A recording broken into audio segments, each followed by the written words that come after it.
Hello बच्चों, इस video में हम देखेंगे laws of reflection.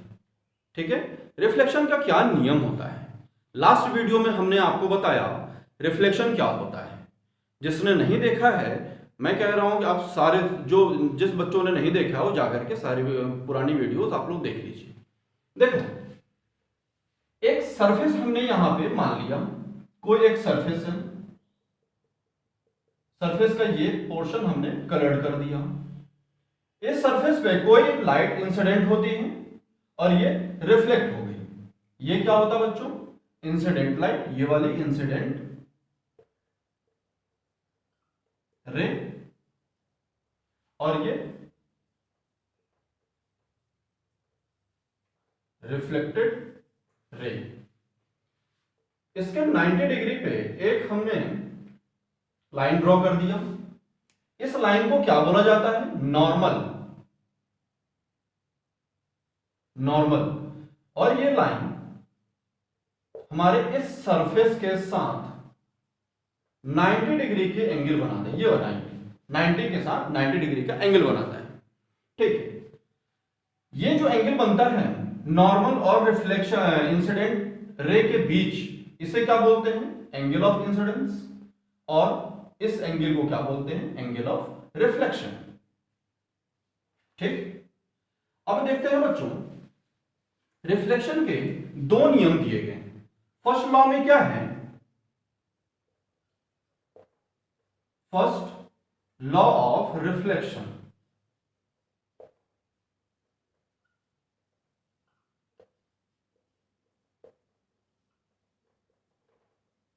First law of reflection, incident ray, incident ray, reflected ray and normal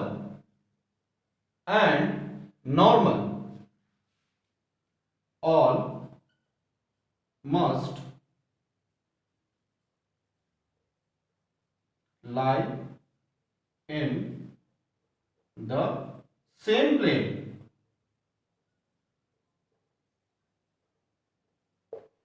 ये तीनों चीजें सेम प्लेन में होनी चाहिए। इंसिडेंट, रिफ्लेक्टेड और नॉर्मल सेम प्लेन में होना चाहिए। इसका क्या अर्थ है बच्चों?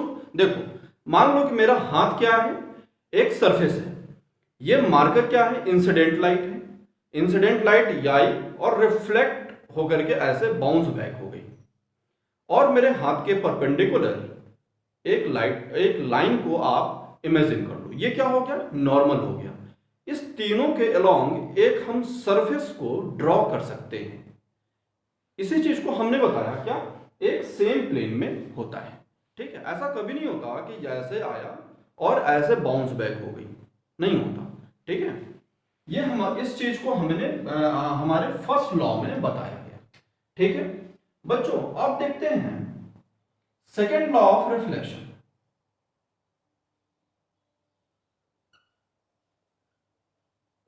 Second law of reflection. Second law of reflection भी बहुत आसान है, लेकिन आपके लिए बहुत इंपॉर्टेंट है। देखो बच्चों, इसे क्या बोला गया? Angle of incidence. इसे क्या बोला गया? Angle of reflection. Second law में यह बताया गया angle of incidence must be equal to angle of reflection. ये दोनों एंगल्स आपस में इक्वल होने चाहिए। मतलब अगर ये 30 है, ये 30 है, तो ये भी 30 होना चाहिए। अगर ये 50 है तो ये भी 50 होना चाहिए। ठीक है, ये दोनों नियम को दिया गया और इस लॉ ऑफ रिफ्लेक्शन को आपको याद रखना है। आगे हम देखते हैं कि रिफ्लेक्शन के कितने टाइप होते हैं। Types of reflection. बच्चों, टाइप्स ऑफ रिफ्लेक्शन के सेक्शन में हम देखेंगे इसके दो टाइप होते हैं। रिफ्लेक्शन के दो टाइप होते हैं। Two types of reflection, regular और डिफ्यूज रिफ्लेक्शन। देखो बच्चों, कोई भी लाइट बीम अगर वैक्यूम में ट्रेवल करती है, जहां पे कोई उसके लिए ऑब्स्टिकल ना हो, कोई बाधा ना हो, तो वो हमेशा पैरेलल ट्रेवल करेगी। ठीक है, तो यहां पर भी हम देखेंगे, देखो ये लाइट बीम क्या है, इंसिडेंट है। ये लाइट क्या है, इंसिडेंट रेज। ठीक है, और ये क्या हो गया बच्चों, रिफ्लेक्टेड रेज। रे बीम है, collection of rays is called beam.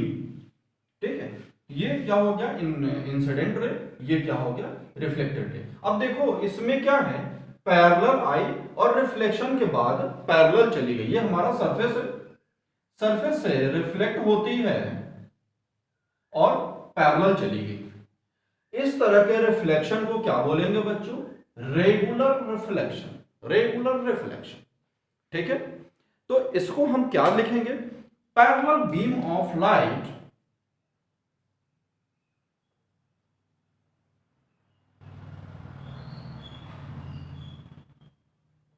parallel beam of light is reflected, parallel beam of light is reflected back as a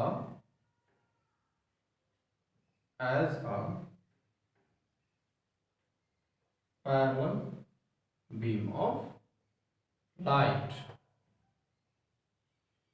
parallel beam of incident light कर लें,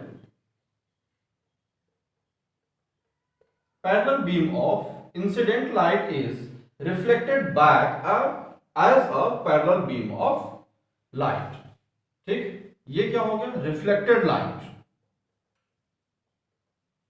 देखो पैरेलल आई, parallel निकल गई, ये क्या हो गया, रेगुलर रिफ्लेक्शन। अब देखो हर लाइट की एक क्या होती है, इंसिडेंट एंगल होगा, ये हो जाएगा I1, ये क्या हो जाएगा R1। ये क्या हो जाएगा बच्चों, I1 is equal to R1। उसी तरीके से सेकेंड लाइट के लिए I2 R2, तो क्या हो जाएगा बच्चों, I2 is equal to R2। Third के लिए I3 R3, I3 is equal to R3। मतलब क्या है, ये हमारे लॉज ऑफ रिफ्लेक्शन को फॉलो कर रहे हैं। अब देखते हैं सेकेंड टाइप, डिफ्यूज रिफ्लेक्शन। आपको डायग्राम में अच्छे से दिख रहा है। डिफ्यूज रिफ्लेक्शन किस में होता है बच्चों, एक रफ सरफेस में होता है। रफ सरफेस में, देखो स्मूथ नहीं है, रफ। इसमें जो लाइट बीम इंसिडेंट हो रही है ये तो पैरेलल है, लेकिन रिफ्लेक्ट होने के बाद ये नॉन पैरेलल हो गई। रिफ्लेक्ट होने के बाद ये नॉन पैरेलल हो गई, तो क्या हो गया, इसमें हम क्या बोलेंगे, पैरेलल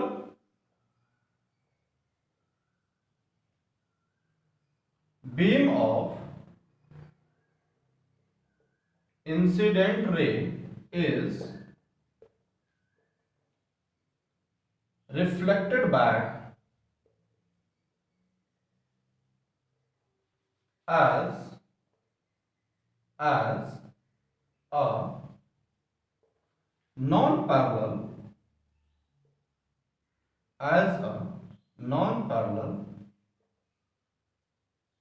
beam of light। जहां पे ये इंसिडेंट होती है, ठीक है बच्चों, पैरेलल बीम ऑफ लाइट। अब देखो ये सेम डायरेक्शन में आई और डिफरेंट डायरेक्शन में ये चली गई, तो रिफ्लेक्शन के बाद इनका डायरेक्शंस अलग हो गए। ठीक, bounce back in different direction, ये भी आप इसमें मेंशन कर सकते हो। ठीक है, देखो ये पैरेलल और ये क्या, ठीक है। अब ये कहां पे होता है बच्चों, अकर्स ऑन रफ सरफेस। ठीक है, रफ सरफेस पे होता है। फॉर एग्जाम्पल वॉल, हमारे घर की दीवारों पे, ठीक है, बॉर्डर्स आ रहे हैं, क्लॉथ, ठीक है, एक्सेट्रा। ये कहां होता है बच्चों, अकर्स इसको ठीक से लिख लो, इसको आपने नोट कर लिया।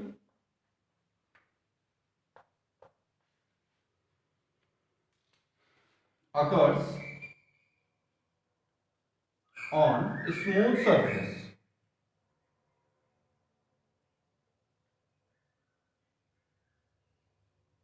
For example mirror.